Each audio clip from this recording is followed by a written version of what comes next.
Hello, Suns fans. I am Rich Rubin. Thank you for tuning in to Suns Latest. Today, we will go over rumors. We will go over point guards. We will discuss a comment and a screw up on my part. And of course, the Suns legend of the day. We're going to start with rumors. And remember, rumors are only rumors until they're not, if that helps. Suns have been shopping Grayson Allen and Royce O'Neal since last season's All-Star break. This is not really a rumor anymore, but they haven't really said that they're shopping it. This is reporting from all over the place. Every possible media outlet has said the Suns have been shopping these two guys. I like these guys. I actually was surprised how much I liked Grayson Allen, but it feels like after his first season, he has not been utilized as much as he should. And once again, remember, last year was a nowhere season for the Suns.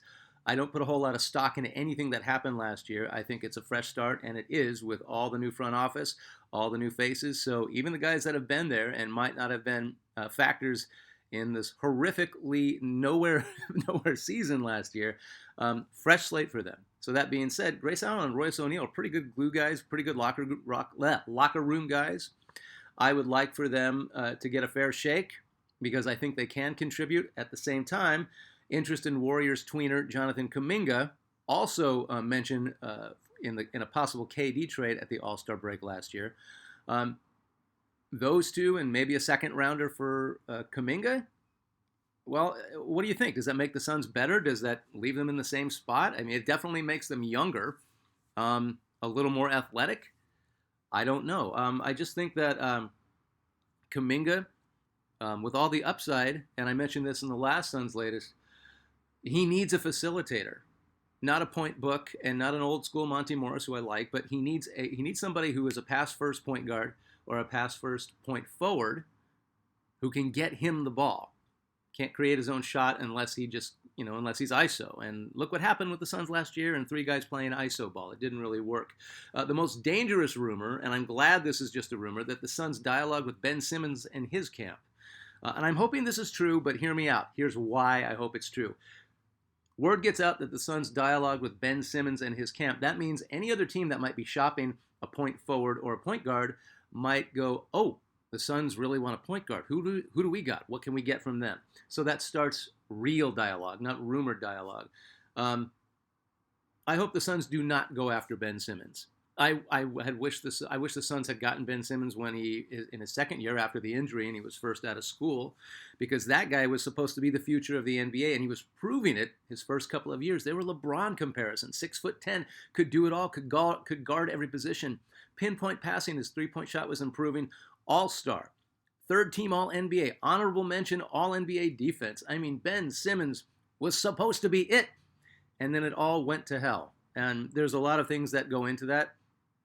I think just as much as what everybody chalks up as his screwed up mental state is his injury. I think lower back injuries, I've dealt with them myself. I'm no pro athlete. But I think for a 6'10 guy who really is complaining about back pain and then isn't the same player, like right after he starts talking about it, I think there's more to it. And I think the mental comes from the fact that he's really worried about not being able to walk. Forget about playing basketball. But yeah, Ben Simmons was supposed to be the league, and it didn't happen, and it is heartbreaking. It's really too bad. John Gambardo of Arizona Sports tweeted, the Suns do not have interest in Ben Simmons, and I'm okay with that. But yeah, let the interest spark around. So I mentioned point forward and point guard, and Kuminga really wouldn't be that great on the Suns if he doesn't have that kind of facilitator. So what are we looking at point guard-wise? I hate saying point book. He's not. He's good. That's how good Devin Booker is offensively. He can facilitate. If you want him to, he'll do that. But look what happened last year. ISO KD, ISO Bradley Beal. Booker took a backseat to Kevin Durant, and it didn't work, and he's not a point guard, and don't try to make him a point guard. This happened years ago when the Suns moved Walter Davis, an all-star, up to six-time all-star at small forward, and they moved him to shooting guard. And it didn't work. It just didn't work. So don't get guys out of position unless they're willing or unless they feel like they have something to prove. But Devin Booker, as great as he is not a Swiss Army knife. You can't do with him what you do with certain other players. Just can't do it. Make the guy score buckets because he'll get you 30 points if you let him. Let Book be Book. That being said, Monty Morris, who as of this recording was still on the Suns roster. I didn't even know he was still on there, but he is. And Colin Gillespie. Now back on the Suns. He's game. He's tiny. And he's a dog. He gives it all he's got, but there's no defense from either of these guys. Monty's too old and slow, and Colin Gillespie's too little. I wouldn't get rid of them now. One of them might eventually end up starting, or at least be the sixth or seventh guy off the bench, because you're going to start Jalen Green and Book, and you're going to have two shooting guards starting and no legit facilitator to start the season. But the Suns would benefit from an established point guard. And finding out that Chris Paul signed with the Clippers, the Suns were pursuing him harder than anybody was reporting or anybody thought. And once again, the Chris Paul thing, no, it wouldn't have changed a ton, but it would have helped. Just for his cerebral input alone and his locker room presence alone. Chris Paul probably would have got 15 to 18 minutes a game, but you never know. He's gonna probably finish it out with the Clippers. I will now start a new rumor. Cameron Payne. What do you think? I always liked Cameron Payne. I always thought his energy and his willingness to do whatever it took to spell Chris Paul. I thought he was a really good bench point guard. No, I don't think he's a starter, but when he filled in for an injured Chris Paul, which happened a lot, he did a lot better than I think he gets a lot of credit for. He was an energy guy. He did not have the best shot selection, but I mean, hey, look, you know what? We don't have a whole lot to choose from. And if he's available, I don't know his situation with the Knicks right now. I think they let him go. I'll find out more about that. But he was a decent backup. If anything, there was confidence in that guy. And for a guy who bumped around forever and wasn't really supposed to be in the NBA, he's made a really good career for himself. If the Suns go after Westbrook or Ben Simmons legitimately, then that is just suicide. That's just throwing it in. That's not the direction you want to go. Neither are legit solutions to the gap at point guard. Again, Ben Simmons would have been his second or third year. He is worse than a wild card right now. He is a bad chance. So now a 180 on everything I just said, which is really fun to talk about. Ben Simmons, when healthy, can at least facilitate, and he doesn't shoot. He doesn't shoot. He doesn't want to shoot. Jalen Green, Devin Booker, good. Don't need anybody to shoot. This is going to get people very angry, and I understand. I think it has to do with the fact that Simmons is so talented, and he only wants to pass, and Green and Booker can fill it up. And think if Ben Simmons comes in and he's healthy, and Coach Ott says, look, you don't have to ever shoot. You don't have to dunk. You don't have to do anything. Get him the ball. Get him the ball. I don't know. Is it going to be any worse than last year? Yes, it will if he's still Ben Simmons. But it's just something to think about. Simmons only wants to pass, and he can guard wings, and he can guard all five positions. That's all I'm going to say about this. So I don't know if it's the best point guard option right now, but as far as a fit, Josh Giddey of the Bulls. He's that 7-foot point guard that the Bulls have. I mean, he's good, right? Josh Giddey. He's more than a serviceable point forward, and he could be in the starting lineup with Booker and Green if that's how you're going to do it. Okay, just as long as the Suns, and it's weird because the Suns just paid off the bulk of their credit card, even though they're stretching Beal. But Giddey offers a long-term point guard solution, somebody that you can work with, somebody you can fit into a system and see how he plays off the ball with Booker and Green. What other solutions are there? What other point guards are available? I mean, that he's arguably the top of the crop for possibly available point guards. He is asking for $30 million. I don't think the Bulls want to pay him or anybody that for that matter. I don't think the Suns can make it work today. It's just a possibility. There's a lot of stuff going on right now that might have to be pinned until the trade deadline because nobody knows what kind of team the Suns are going to be, including them right now. So Royce, Grayson, Monty Morris, a few second rounders for Giddey. I don't know. All I know is the Bulls are always game for a weird trade, kind of like the Suns. But the flip side is Giddey's a trash defender. So now Giddey, Booker, and Green in the starting lineup, and then it's just Matador. So guys like Harden and, Klay Thompson and Steph Curry and SGA, they're just going to have a field day with the Suns. And they'll, if not match what the Suns can put out offensively, they'll they'll jack it up just as much. Put a pin in this again until the trade deadline. So those are the point guards, and all I can tell you is if you don't really know who else is available, I mean, I don't know. Giddey isn't terrible. Doesn't really fit in with the defensive mode that I think the Suns are going to try to get to.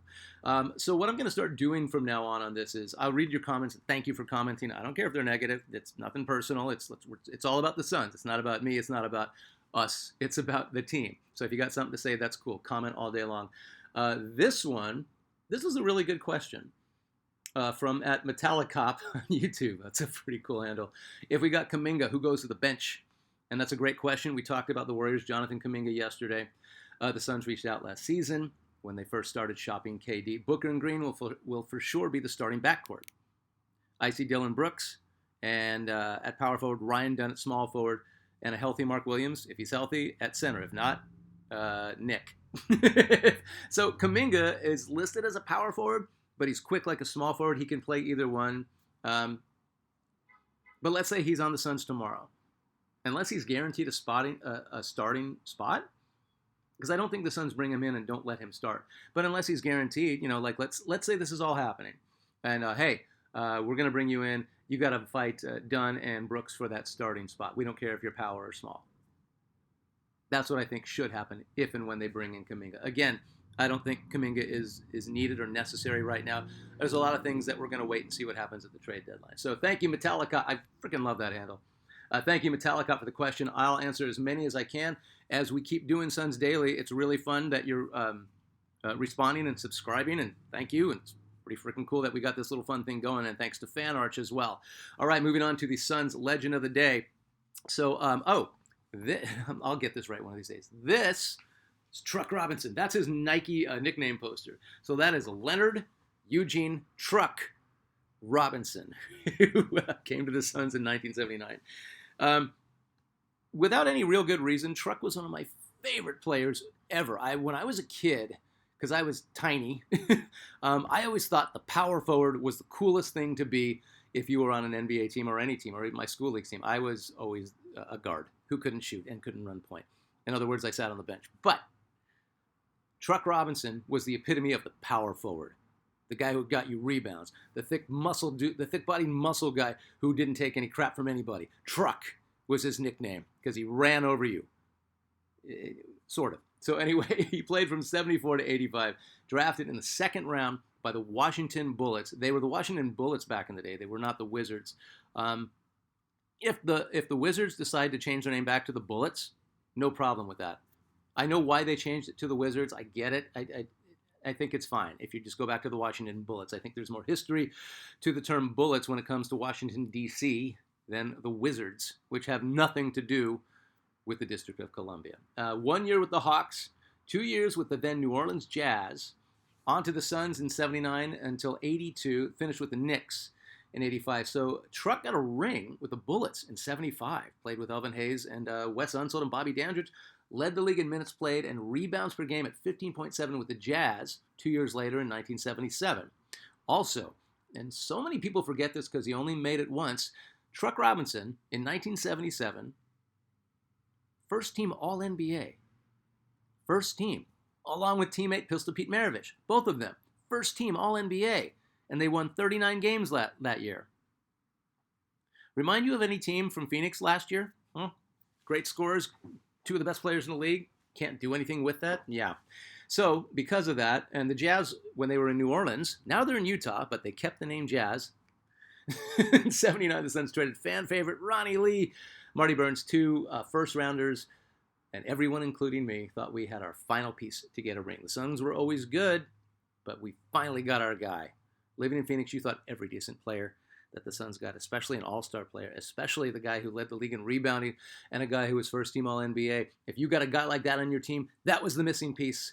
But Truck was considered the best power forward in the league. He had just made All-NBA first. He had an amazing combination of power and finesse. It was a real trip to watch him when he was engaged, absolutely box out and smother his opponent. He was so good at it, and you could not move the guy. His legs were tree trunks. I mean, remember, he was 6'7", 247 when he got to the Suns. That was a power forward. Like Klay Thompson, like 6'7", 235. I mean, you know, he's a shooting guard and a finesse player, but that was a power forward back in the day. So he had an incredible touch for a guy. He did this, what was his shot? Free throw line. To the right of the free throw line, before there was a three-point line, just inside. That was his shot, and he was money, and he never jumped because he could find. And it was so weird for a guy who really didn't move that fast. He was completely left alone all the time in that spot. His stats went down the first year, but the Suns 150 got to the Western Conference Finals that year with Truck, losing to the Sonics. Pretty good year, so they kept him. His stats got better the next year. He was an all-star in 80-81. That was the year the Suns won their first Pacific Division. So all this upside once the Suns got Truck Robinson. And the pairing of Truck Robinson and all-star, all-pro Walter Davis, it seemed like a perfect fit.